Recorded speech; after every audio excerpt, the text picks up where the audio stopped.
Hi, this is Riley, and welcome back to Crash Course Chemistry.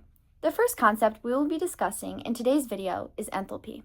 But first, I'd like to start by talking about some important information that you may want to know before we dive deeper into thermochem and thermodynamics. First is the first law of thermodynamics. It states that the total amount of energy in the universe is constant. This also incorporates the law of conservation of energy, which states that energy cannot be created nor destroyed. Energy, therefore, can be transferred between objects or converted from one form to another. The next helpful words to know include system and surroundings.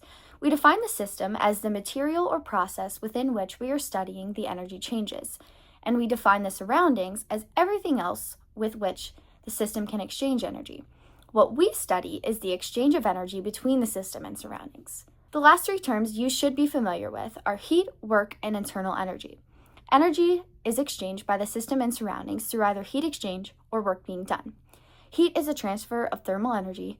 Work involves factors such as force or pressure and can be done on or by the system. And internal energy is the sum of the kinetic and potential energies of all of the particles that compose the system. And now, on to the good stuff.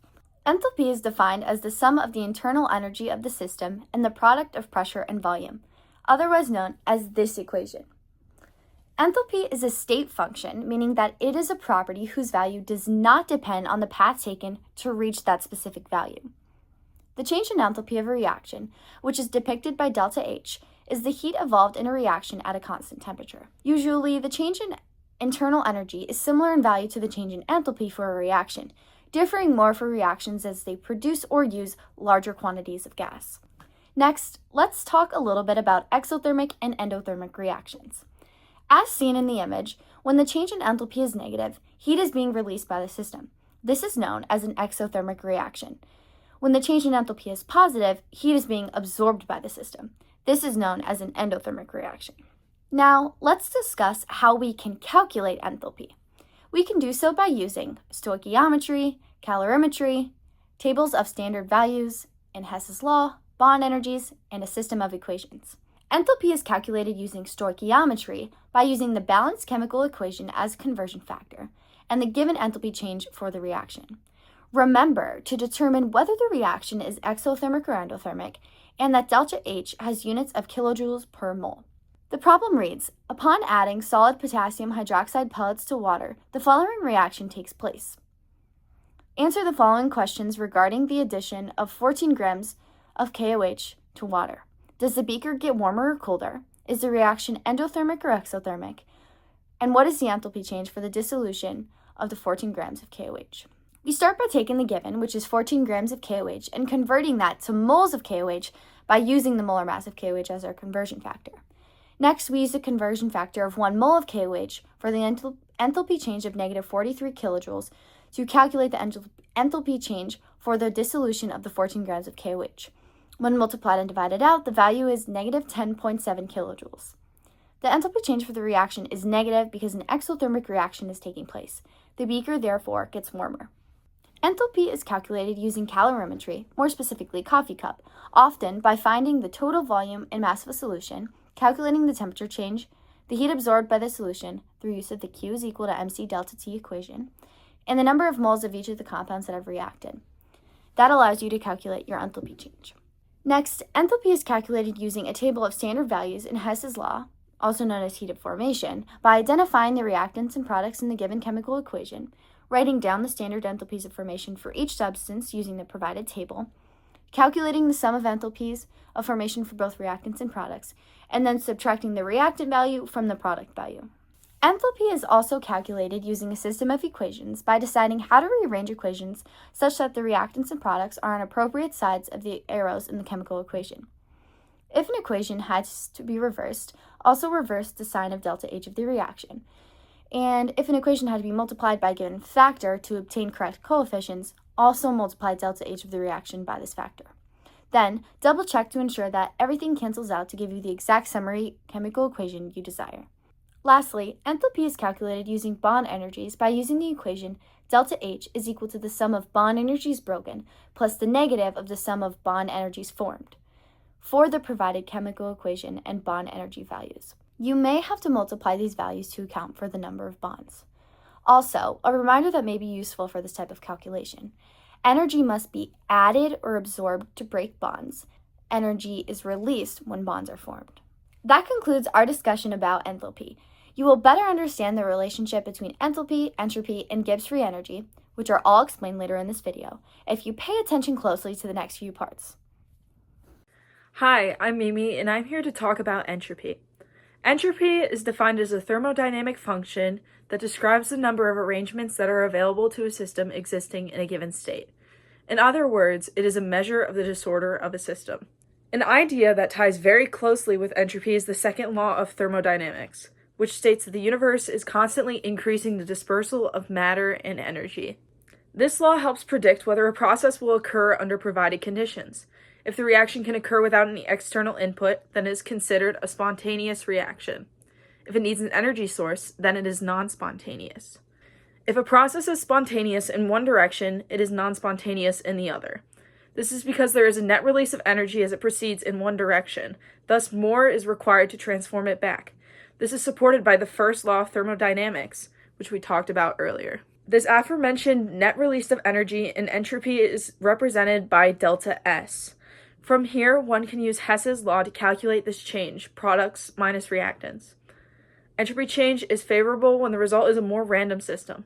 In other words, when delta S is negative, the reaction is spontaneous.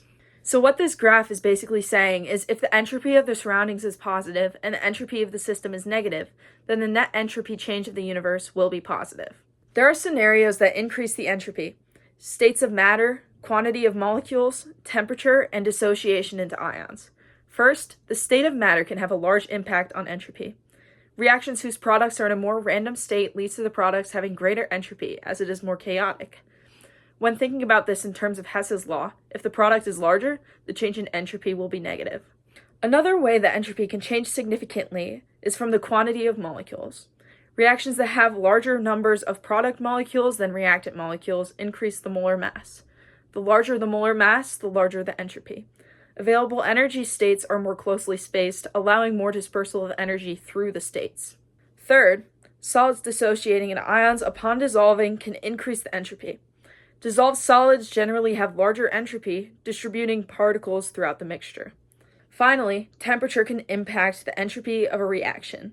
This will be explained further in the last section of our video, Gibbs free energy. Let's try a practice problem from this unit. Predict the sign of the entropy change for each of the following processes. Justify your answers. A. Solid sugar is added to the water to form a solution. B. Iodine vapor condenses on a cold surface to form crystals. Pause the video if you would like to do these yourself.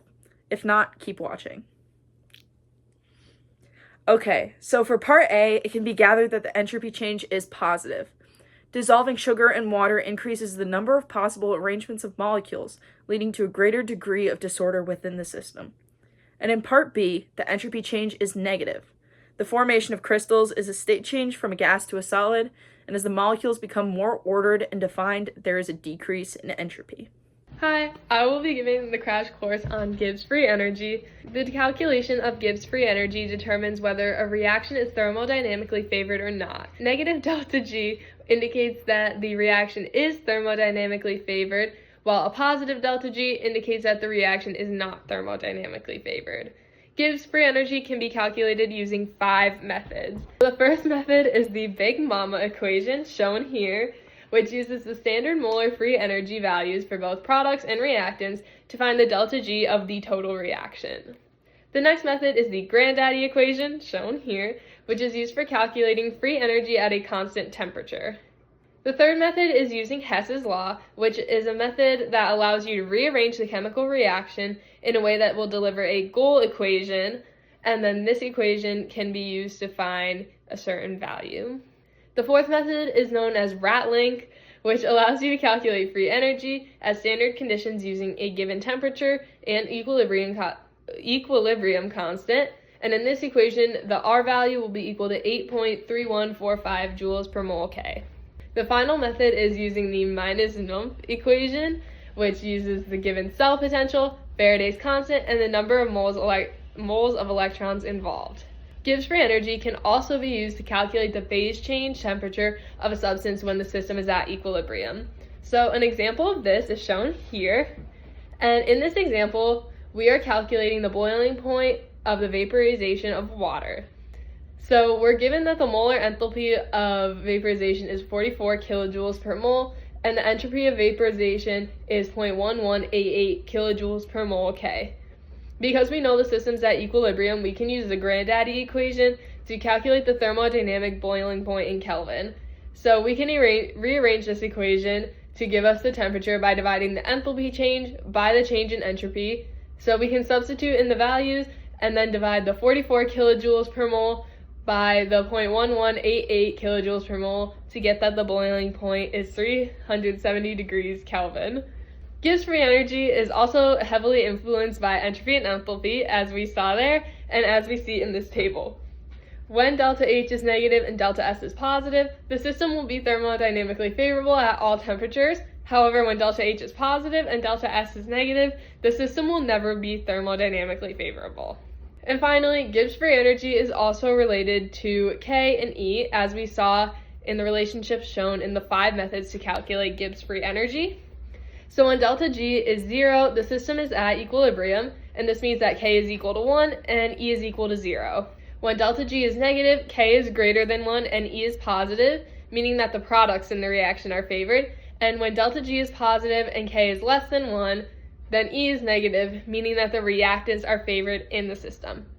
So there's your crash course on Gibbs free energy. Hope you enjoyed.